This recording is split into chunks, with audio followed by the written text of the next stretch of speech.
Hello प्रिय मित्रों, ईश्वर के सार हमारे कीमती क्षण कार्यक्रम में आपका स्वागत है। आज वर्ष का 26वां रविवार है और 29 तारीख है सितंबर महीने की, और मैं इस कार्यक्रम में आपका स्वागत करता हूं। और मैं आशा करता हूं कि ये वीडियो आपको पसंद आ रहे होंगे और इन वीडियो के माध्यम से आप अपने अंदरूनी आध्यात्मिक जीवन में कुछ परिवर्तन कर रहे होंगे या करने की कोशिश कर रहे होंगे, और ईश्वर के साथ एक रिश्ता बनाने की, जोड़ने की भी कोशिश कर रहे होंगे। और अगर आपको ये वीडियो पसंद आए तो आप दूसरों के साथ भी इसे साझा कर सकते हैं। धन्यवाद। और अगर चाहते हैं तो इसे सब्सक्राइब भी कीजिए। धन्यवाद।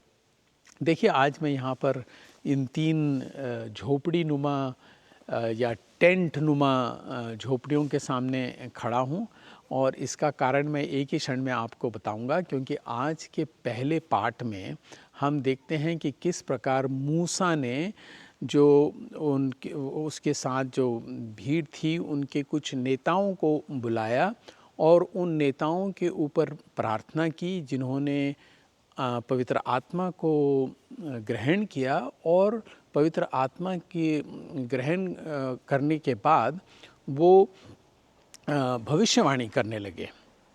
तो वो तो उनको तो पवित्र आत्मा ग्रहण हुआ या प्राप्त हुआ, परंतु 2 जन, जैसा पाठ में बताया गया है, जिनका नाम था एल्दाद और मेदाद, ये 2 जन उस भीड़ के साथ नहीं थे, परंतु अपने टेंट के अंदर ना जाने क्या कर रहे थे, पर वो जा नहीं सके।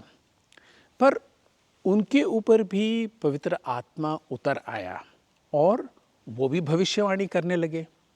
जब वो भी भविष्यवाणी करने लगे तो किसी ने जाके मूसा से शिकायत की कि देखिए, जो एल्दाद और मेदाद जो यहाँ नहीं आए थे और टेंट में ही बैठे थे, वो भी भविष्यवाणी कर रहे हैं, हमें उनको रोकना चाहिए। तो मूसा ने उनको कहा, नहीं नहीं नहीं, तुमको उनको रोकने की कोई ज़रूरत नहीं है। अच्छा है कि अगर उन पर भी पवित्र आत्मा उतरा है, मैं तो चाहता हूँ कि और अधिक लोग पर पवित्र आत्मा उतरे और अधिक लोग भविष्यवाणी करने लगे। भविष्यवाणी करने का अर्थ हम ये समझ सकते हैं कि जो लोग ईश्वर की महिमा कर रहे हैं या ईश्वर की बड़ाई कर रहे हैं और दूसरे लोगों को बता रहे हैं ईश्वर के बारे में, तो मैं तो ये चाहूँगा कि सभी लोग आत्मा से भरपूर हो जाएं और ईश्वर की महिमा और प्रशंसा सब लोगों के साथ बांटें। मेरे ख्याल से तो ये एक बहुत ही खूबसूरत विचार है और एक खुलापन जो मूसा हमें बता रहे हैं। और कुछ इसी प्रकार की बात हम आज के सुसमाचार में भी पाते हैं। हम पाते हैं कि प्रभु तो लोगों को चंगा कर ही रहे थे, लोगों को बुरी आत्माओं से भी स्वतंत्र कर रहे थे। तो कुछ चेले प्रभु के उनके पास आकर कहने लगे कि देखिए, आपके नाम में कुछ लोग बाहर बुरी आत्माओं को निकाल रहे हैं, उन्हें लोगों को स्वतंत्र कर रहे हैं, हमें उनको रोकना चाहिए।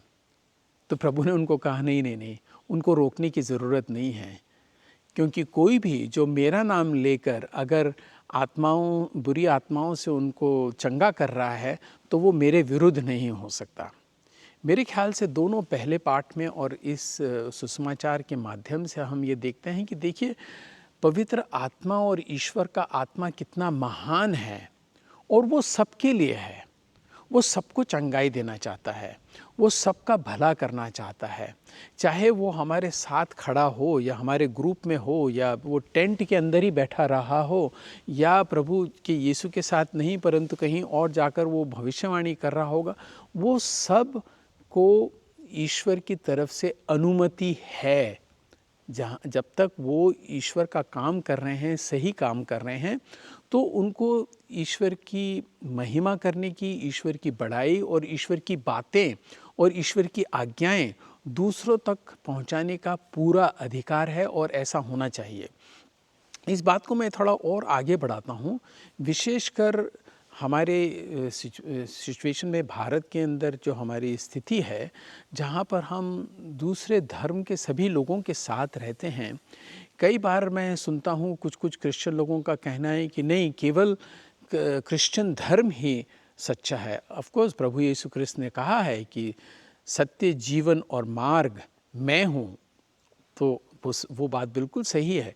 परंतु आज के सुसमाचार के अनुसार और पहले पाठ के अनुसार हम ये भी देखते हैं कि पवित्र आत्मा को कोई भी सीमित नहीं कर सकता, कोई उन्हें एक बक्से के अंदर बांध कर नहीं रख सकता। हमारी विचारधारा के अनुसार तो हम ये मानते हैं कि वो केवल हमें ही चंगा करते हैं, हम ही हमारे ही ईश्वर हैं और हम ही उनसे सब कुछ पा सकते हैं। नहीं, परंतु ईश्वर कहते हैं कि नहीं, मैं टेंट के अंदर भी हाजिर हूँ, मैं और कहीं दूसरे देश में भी हाजिर हूँ, मैं दूसरे धर्मों में भी हाजिर हूँ और मैं दूसरे धर्म के अनुयायियों के अंदर भी हाजिर हूँ और मुझे कोई सीमित नहीं कर सकता, क्योंकि ईश्वर बहुत महान है।